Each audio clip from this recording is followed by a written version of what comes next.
Hello, everyone. Welcome back to another episode of the Adrian Tan Show, where I speak with folks to explore the nuances of modern work and its idiosyncrasies. Beyond just the enabler and vendors who are transforming the space, I will also include intimate conversations with people navigating newfound career pivots. They have successfully transitioned to the new career, and I hope to distill their up and down in their unstructured journey so that the rest of us can learn from their best practices. And today is a very interesting episode, which I've been looking forward to for a few weeks now. I would have our guest introduce a bit more about her, but Renee Ismail is someone that I've been following for some time. I can't really recall exactly when I got to know about her. I think it's probably through one of the videos that was surfaced to me through YouTube algorithm.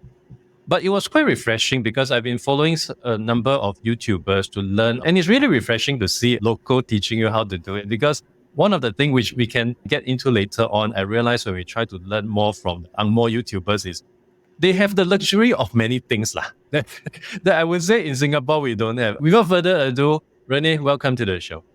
Thank you, Adrian. Thank you for having me on your show. I'm really excited as well, as much as you. I was really looking forward to speak to you more about YouTube world in that sense. I'm very certain a lot of our listeners will be keen to hear more about that. But in your own words, who is Renee Ismail? I started off as a videographer. I'm still a videographer for now about 10 years already. So I record videos for corporate clients and also for their branding videos. So most of the time I will be doing the recording. If not, then will be my team. But right now I've already pivoted myself as a producer. So I mostly liaise with clients while I disperse my team to do the recording and also the editing. What actually motivated you to explore YouTube to begin with? It's really jump first and swim later. It's really about, okay, let's try something new, because I have been sharing a lot of video tips, how to create videos, how to create video content to quite a number of business owners who wants to start creating videos. I think during the 2017 near 2018 is the era where a lot of people got on in front of the camera to create videos and stuff like that. So they were asking me some questions like how to create more better videos. Should they get better camera or should they get better audio and stuff like that? So I've been sharing to a lot of all these business owners, and one of my friend who's also running a business, he actually just casually suggested, why don't you go into YouTube and share your knowledge about videos, and to the rest who wanted to know more about videos, how to create videos, how to create video content, how to edit videos, the tutorials and stuff like that. So I was like, why should I? Because I'm very introvert. Even though I'm a videographer, I'm really behind the camera. I'm not someone who's actually doing in front. So in 2018 itself, I started recording videos of myself on Instagram. So back then, Instagram also just started off with videos, and it's only, I think, about 60 seconds long. And I feel that 1 minute, it's too long for me.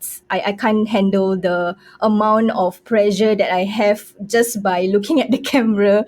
So I remember I was so awkward, and even on YouTube itself, when I first started, it's really very awkward for me to just look at the camera, to talk and share my tips. So I started off with tutorial videos because it was very easy for me in that sense, because I will be just that small little window at the side, and the tutorial window is so huge that I can just share what I want to share.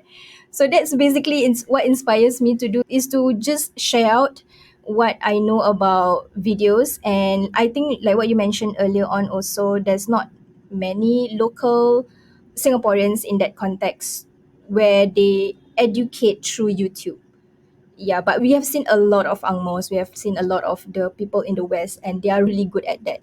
So yeah, so that basically, I think the one that sparked the bulb is my friend, who actually just casually telling me, why don't you go into YouTube and share your knowledge? That's all. Do you still recall what was the premise of the first video? And it is still published on your channel? Yeah, it does. It's about how to edit videos, how to add captions on your video. Yeah, and that, I think I was lucky that video got viral in that sense. So it got picked up by the platform which is called Capwing.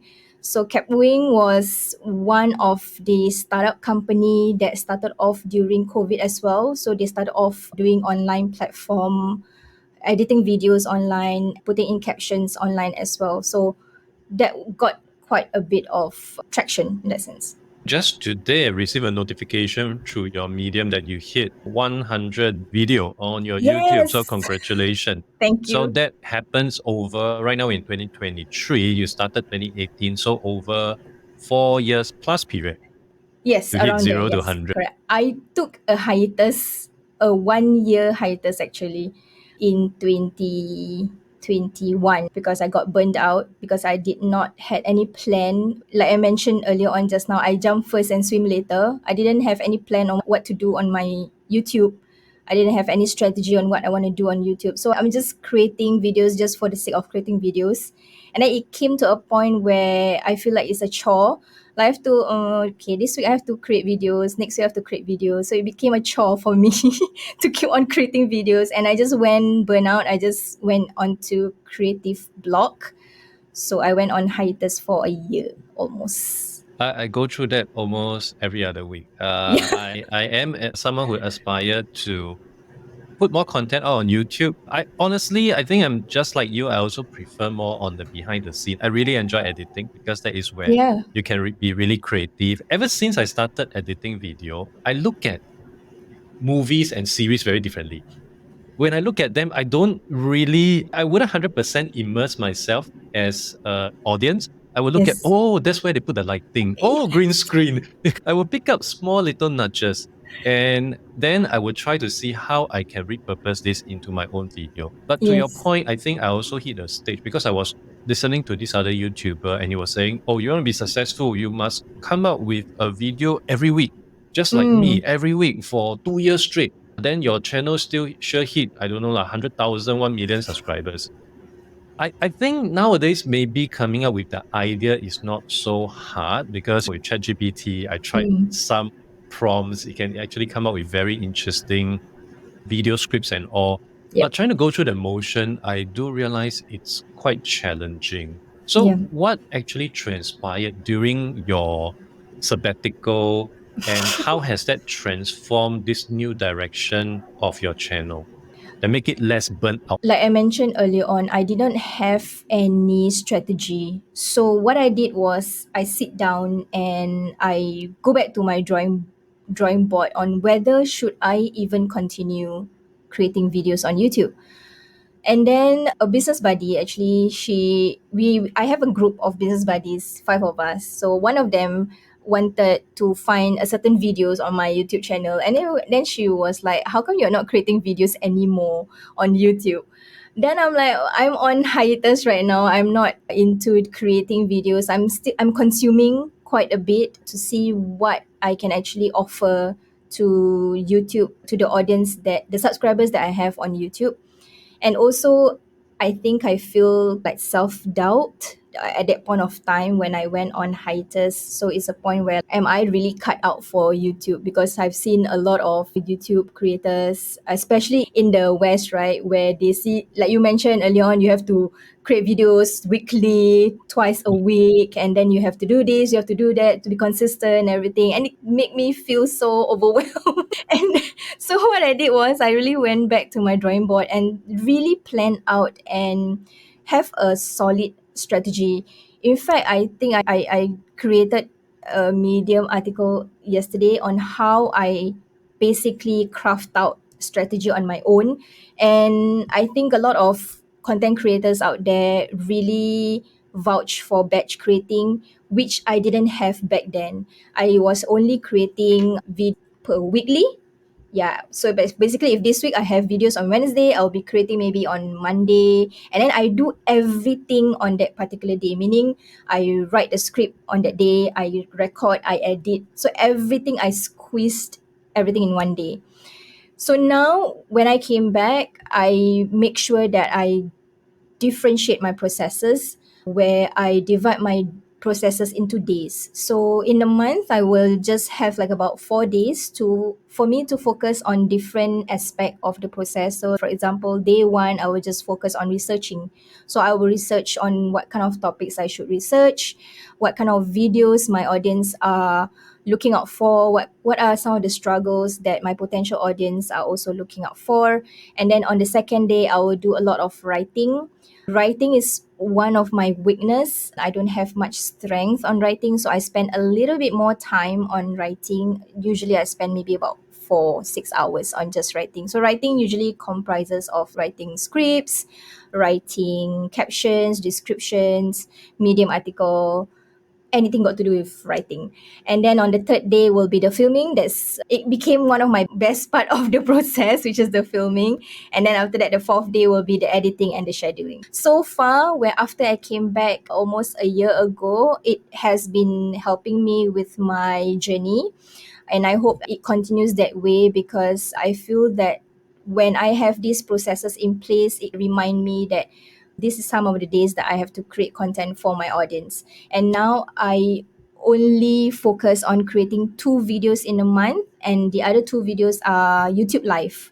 So it's easier for me. I don't really need much of editing or filming in that sense. So it's just my YouTube live is mostly answering frequently asked questions from my audience. Yeah, so far it has been working. So in the past, before your sabbatical, it was more of an artisanal approach. You have to craft Yes. everything and you do it farm to table style within the same day, which I can imagine I think one day also not enough, honestly, Yeah. because along the way, you sure kena some roadblocks, affected Yes, things. correct. But Yeah. right now, the process is more like factory like. So Monday do this, Tuesday do this, so on and Yeah. so forth. Yeah. But still, it sounds quite extensive because you were saying just writing itself, it takes you 4 to 6 hours. Yeah.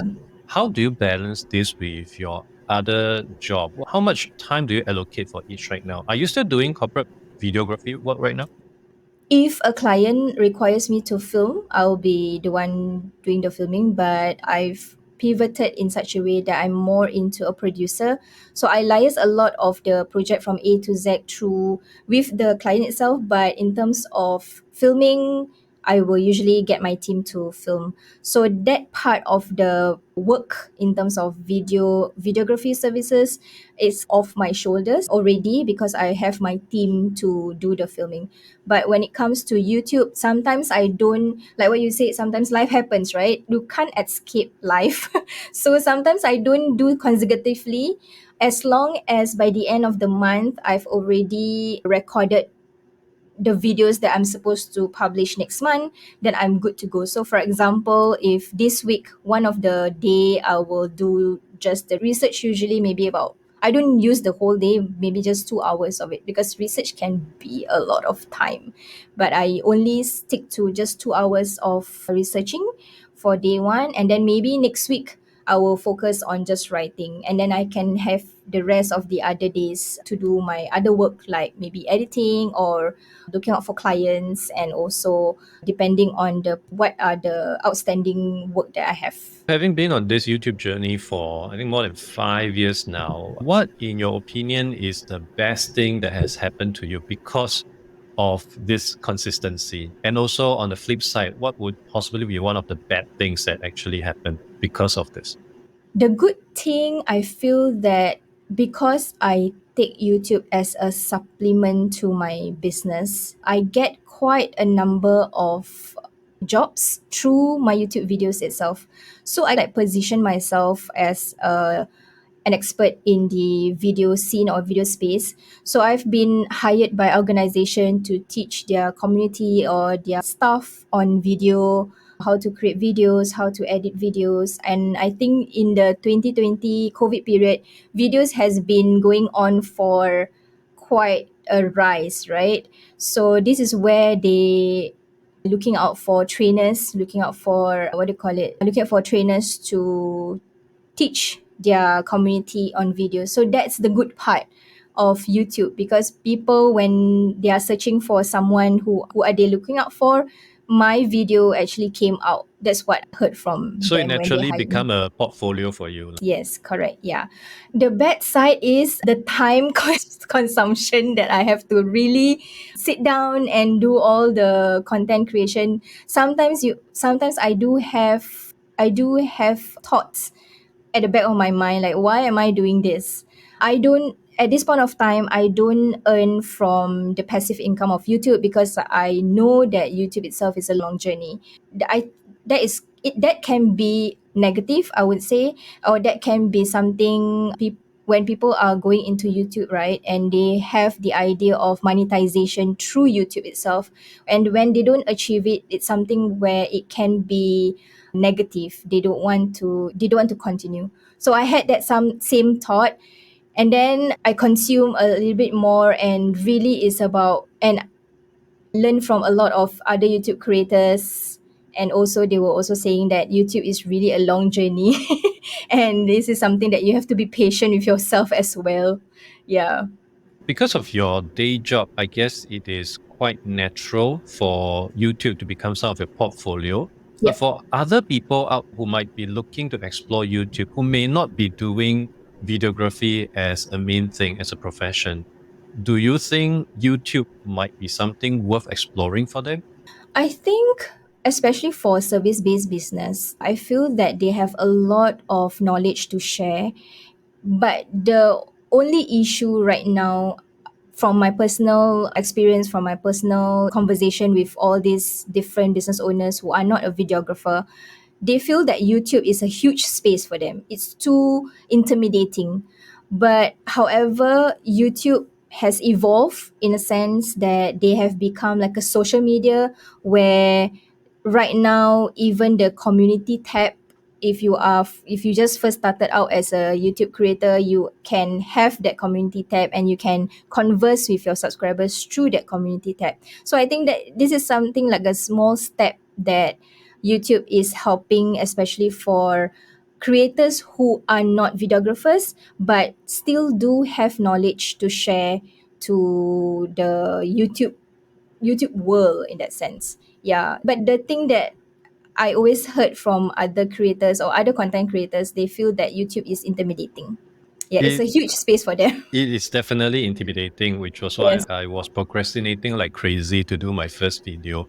And even after I recorded it, I re-recorded it. And of course, there was a lot of different things you have to look into consideration. Yep. I'm interested to learn about your entrance when you first started versus what you're seeing today. For anyone who may want to explore having their first episode on YouTube, Yep. how different it is in terms of difficulty? 2018 versus 2023 coming into YouTube. I feel now people in YouTube are more forgiving. They really look out for authenticity, and they are okay with a non-polished videos. I think that's also why they started off with YouTube Shorts as well. And if you are a content creator and looking out for exploring YouTube, if you don't want to start off with the long form video content, please explore the YouTube Shorts, because this is something where it's also a space that you can actually go into. And if you have been creating videos in Instagram, the Reels, the TikTok, all these short form videos, you can always repurpose your videos on YouTube Shorts first, and slowly then you can always create your first video, the long form video content between 5 minutes to 8 minutes or 10 minutes. Then you can actually create your YouTube long form video content on your YouTube itself. But in terms of whether how difficult it is, I feel now it's even easier because of the vulnerability of the audience on YouTube. It's no longer about polished videos, and especially if you're just starting out, you have less subscribers, and it's okay to make mistakes when you have less subscribers. And this when you have I would always say that don't be afraid to make mistakes, because the one that have always been criticizing is usually ourselves. How we look, how we sound, the light is not good, the sound is not good, everything is also not good. It's usually us ourselves who actually criticize our own things. But actually really think of the audience in front of you or at the other side of the camera, to basically give them that value on what they want to hear from you. They want that particular value. They want to take away what you want to say because you have been in the business or you have been a content creator for a long time. Definitely there is something that they can learn from. So don't be afraid to make mistakes because when you have less subscribers, there's more room to make your videos better. Like add Yeah, in cat lights, that kind of thing. yeah, you're right. We are our own worst critic. I think it's also quite refreshing for audience to learn that even for a professional like you, any one of us will go through some up and down. What Yeah. are some of your more memorable mistakes that you've made throughout your YouTube journey? Anything that you can share with us? I kept on looking at the camera lens without blinking. I had a So you're having a staring contest. yeah, I was having a staring contest with the lens of the camera. And then when I was talking, I was just not blinking. I didn't notice this when I was recording until I uploaded. And then my niece actually gave me a very hard truth. She asked me, "Why are you not blinking?" So that's when I noticed, hey, yeah, I'm actually not blinking. And then it just feels so awkward because of that long stretch of videos, like 5 minutes, 7 minutes. I think my first video was only 3 minutes, but it feels forever because I've never gone beyond 1 minute. But I think the very significant mistake I did was not be natural in front of the camera, and it's something hard for it. I know it really is something hard for introverts because they are not so used to talking with something in front of them. But I actually created like a sticker on my lens, and then I put smile here. So I will be always be reminded to smile and blink when I talk. So this is some of the little things that I kind of help myself to be comfortable in front of the camera also. But also, if for example you're just starting out, sometimes it's also good that if you can start off with interview sessions like this where you have conversation with your friends, if you want to put up content on YouTube, because I started out like that on Instagram. So I wanted to be comfortable in front of the camera. I started to interview a lot of other business owners that can give a lot of value added topics to my audience. So I have that kind of conversation, and at the same time I'm more comfortable in front of the camera. So that can also be a kickstart to your YouTube journey, to have a conversation with fellow freelancer or fellow business owner or fellow friends, and just have a conversation to value add to the other person behind the camera. I'm curious, do you still have the smile here sticker there, or you more or Yes, less I do. still have? Okay. Because as an introvert, I need a lot of like hype to just start recording. Because as an introvert myself, I need to imagine that, okay, if I finish this video, I can publish, I don't have to think a lot of things.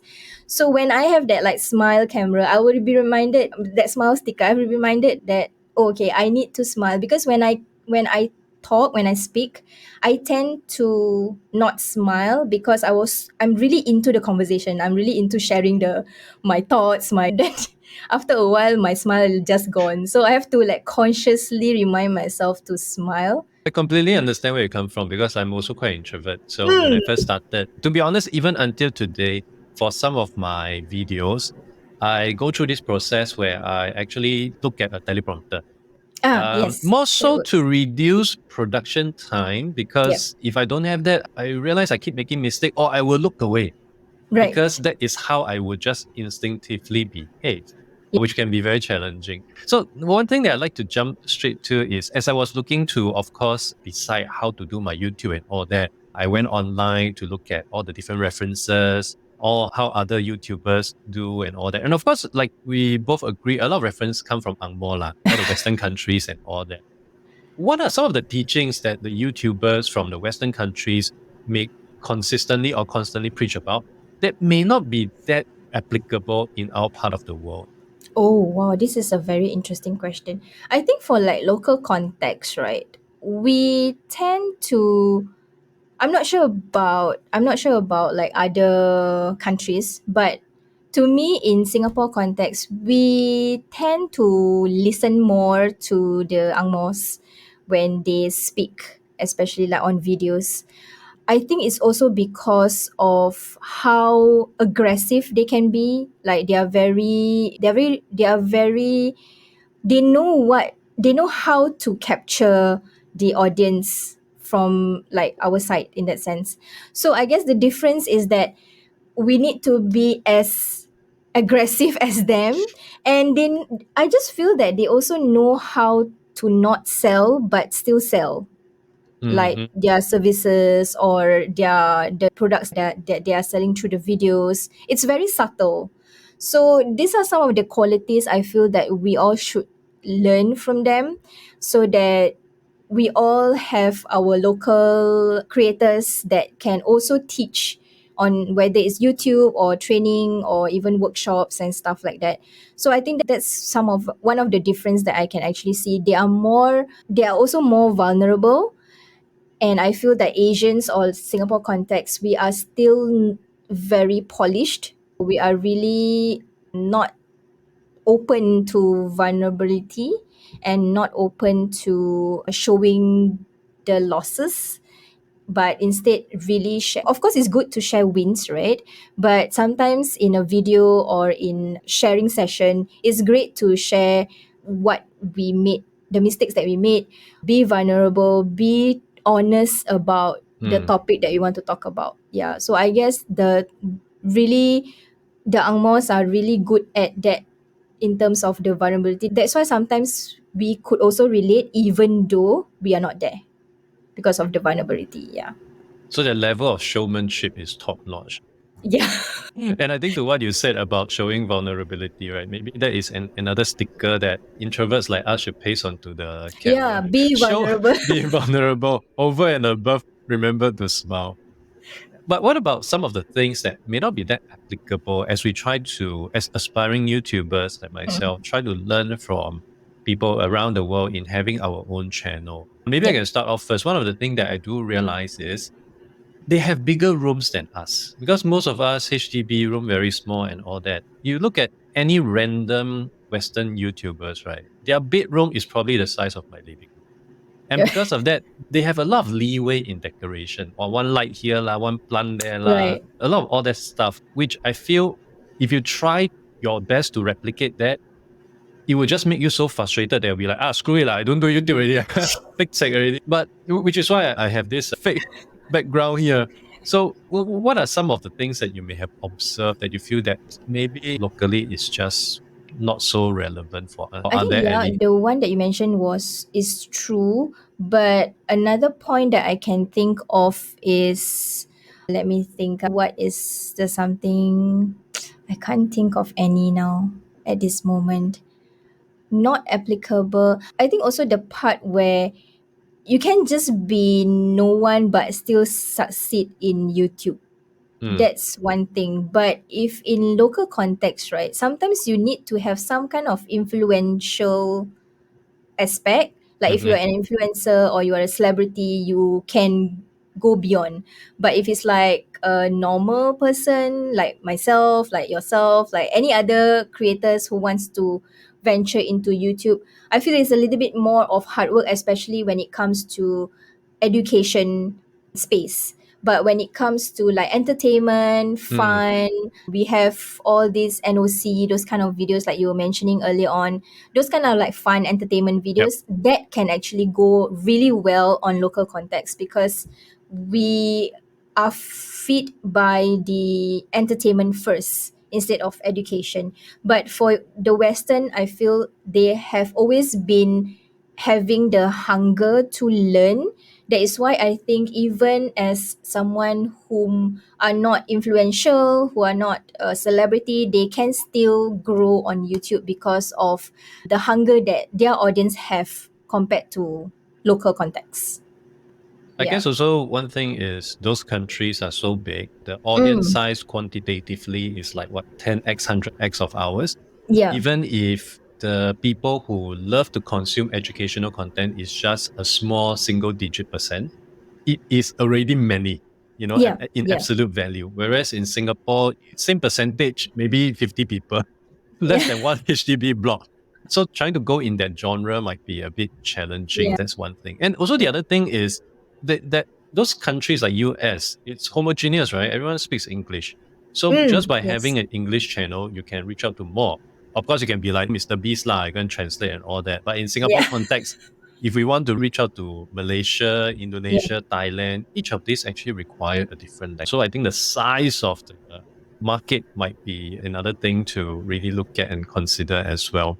Yeah, but I also feel that Malaysia has also grown in this education space because again like what you mentioned, it's the size also, right? They are bigger than us. So in terms of the education space, I see quite a lot of YouTube creators, Malaysia YouTube creators, and they are successfully creating community in YouTube space itself. I think it's also because Malaysia YouTube creators, they are also they don't shy away by being vulnerable. They are okay to share their downs. They are okay to share what their mistakes are. So I think this is something that our local creators can also learn to, again, back to this vulnerability topic.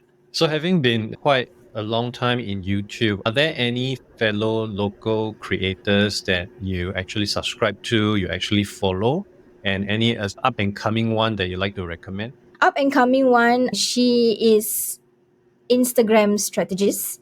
So she's also an Instagram content creator. So she just started out creating, not sharing her knowledge about Instagram on YouTube. So Mm, that's aspiring YouTube creator. I followed local one. If it's in education space, I followed this lady called she's Jamie Lim, I think hmm. so. Yeah, but she's really talking about more into like workspace. She was from a full timer and now she jumped into running a business. So it's the transition how she actually go from being hired to running a business. So I follow these two. Jamie is a lady from TikTok, right? Yeah, yeah, yeah, She yeah, yeah, did yeah. that Correct. Why I Left TikTok video, Yes. which went viral. Okay, Yeah, okay. yeah. Moving along, I'd like to ask on behalf of the audience who might be keen to really consider putting something together. Are you able to share some starter tips, some baby steps? If I want to really explore YouTube today, what are some of the things that is required? Let's start with the technical aspect. Let's look at equipment first. What is the basic fundamental that one actually need? Or how complicated does the gear have to be in order to really consider having a YouTube channel? You can always start with your phone because our phone, they can record in 4K format, but always use the back camera and not the front camera because the front camera will, you high chance of you looking at yourself when you are using the front camera is very high, and you will not be talking to your audience, and your audience will be seeing like, why is your eyes like different, because sometimes the front camera is so small that you just Mm, don't know where is it, right? yep. So use the back camera because that's, you can put a sticker there as well. Smile, don't be afraid of the lens. That's one. Use your phone. I think the very basic equipment, if I may suggest to buy or purchase, will be the audio. Mm, Audio is very, very important. Even if your video is very grainy, your audience wouldn't mind. But if your audio they can't hear, or it's muffled, or especially if you are in the education space, when you don't have good audio, that's when they are not going to subscribe, and that's when they're just going to swipe away. So invest in a very good audio for your phone. I think there's a lot out there in the market, like for example Boya, Ulanzi, Rode. If Rode is too expensive, if Rode is too expensive, you can always opt for Ulanzi, or Boya is quite cheap, I think less than $50. Yeah, so invest on the microphone. As for the lighting, if you have really good natural lighting, open up your windows, use that natural lighting, is good enough. If not, then you can always buy those simple LED light that cost less than $100. Yeah, so these are some of the things that you can start off with. After that, if you feel that you want to upgrade, then upgrade to something where it's easier, like a compact camera. Now I think Sony has a very good compact camera, which is a vlogging type of camera. You can actually upgrade on that. But for now, if you are just starting out, you don't have the equipment, I always advocate those who wants to start out, especially using creating videos, start with what you already have first. If you are not able to invest on the microphone, use earpiece. Just use your earpiece. You can okay, what I did was in my earpiece last time, I don't plug it on my ear. What I do is I clip the microphone and I just clip it on my shirt. So that becomes like a microphone, a clip microphone instead of using the earpiece. Yeah. Oh, that's a good hack. Yes. So this is some of the things that you can go on with the technical aspect. Yeah.